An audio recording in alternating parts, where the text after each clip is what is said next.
Welcome to the Church of Thomas. This one is about abortion. 11:6:09. I'm going to read a verse first, and then we'll discuss it. It's Psalms 139,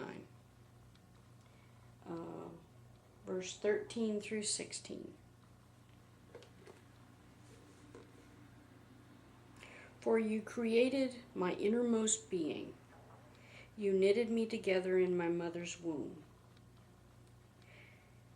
I praise you because I am fearful and wonderfully made. Your works are wonderful, and I know that full well. My frame was not hidden from you when I was made in the secret place, when I was woven together in the depths of the earth. Your eyes saw my unformed body. All the days ordained for me were written in your book before one of them came to be.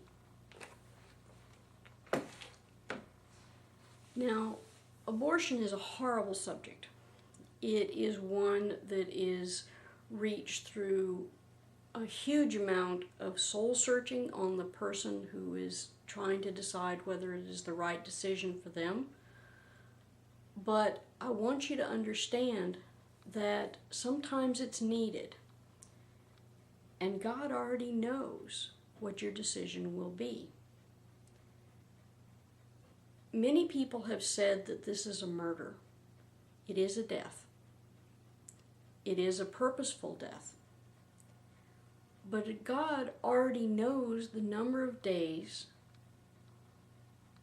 that any individual will live, including those that never make it to birth. If abortion is used as a form of birth control because you have no control over your own urges, that's wrong.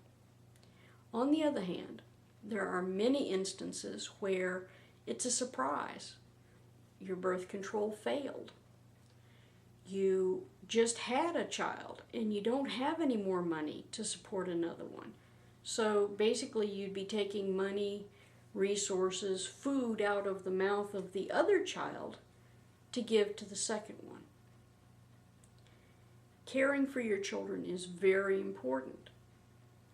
So I can understand why somebody would make that decision. Another issue is incest or rape. Now, barring the idea of people thinking that incest will lead to two-headed children, which it doesn't, incest is a very hard thing to deal with, even when there is no child to remind you that this thing happened to you. If you are dealing with that, to have a human reminder of your abuse would be a horrible thing. Some people say, well, then why don't you just put them up for adoption?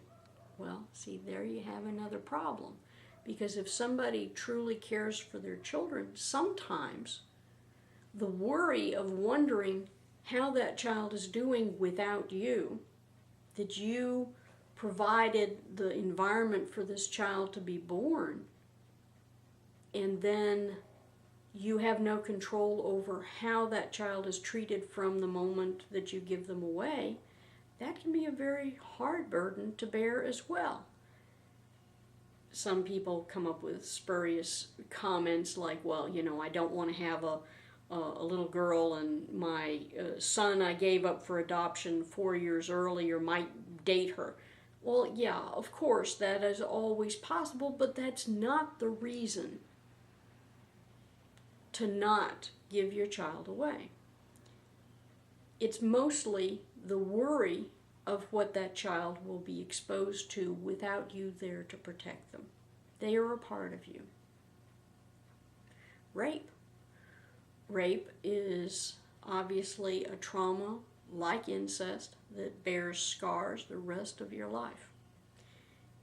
To have a human reminder of this individual who hurt you, staring you back in your face, the rest of your life might be too much to bear. An abortion under that situation would also be understandable. Not everyone can give their children up for adoptions, therefore abortion may be the only choice. Now, it's very interesting that people say, well, Jesus wouldn't have approved. Well, Jesus was around when abortions were being performed. They weren't being performed in hospitals. They were being performed chemically by midwives.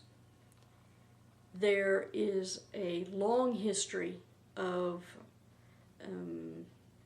medical people and midwives providing this this ability to end a pregnancy since the beginning of time. Herbal remedies have been used. There are different massage techniques that can cause contractions, that if you're early on, it might cause an abortion. These people would know all of these things, so Jesus would have been familiar with this happening, and he never said a word about abortion. I think it is important when it comes to the subject of abortion to advise people of their options without scaring them, without saying, you're murdering this person. Tell them what they can do instead, but then respect their choice if they cannot do the option that you would have chosen.